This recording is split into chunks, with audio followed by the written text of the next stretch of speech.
మనం ఇంతకుముందు వీడియోలో శ్రీ మహావిష్ణువుకి సాయంగా ఉండటం కోసం దేవతలందరూ కూడా తమ తమ అంశలతోటి గోపుచ్చ, వానర, బల్లూక సేనల్ని సృష్టించారు అని చెప్పుకున్నాం. అందులో వాలి ఇంద్రుడి యొక్క అంశతో జన్మించాడు అని మనం చెప్పుకున్నాం. ఇంద్రుడు తన అంశతో జన్మించినటువంటి తన కుమారుడైన వాలి పట్ల ఉన్న అపారమైనటువంటి ప్రేమతోటి ఒక దివ్య హారాన్ని ఒకదాన్ని వాలికి ఇస్తాడు. ఒక బంగారు హారాన్ని ఇస్తాడు. ఆ హారం చాలా విశిష్టమైనది, చాలా ప్రభావవంతమైనది.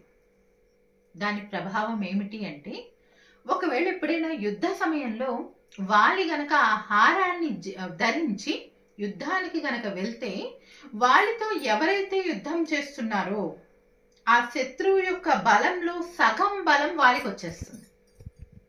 వాలి బలం శత్రువు బలంలో సగబలం. ఇక మిగిలిన సగబలంతోనే యుద్ధం చేయలేడు కదా. కాబట్టి ఎప్పుడు యుద్ధానికి వెళ్ళినా వాలిదే విజయం. ఇంతటి గొప్ప వరాన్ని పొంది గొప్ప శక్తితో విరాజిల్లుతూ ఉన్నాడు వాలి. కిష్కిందా నగరానికి రాజుగా, వానరులకి రాజుగా చక్కగా విరాజిల్లుతూ ఉన్నాడు వాలి.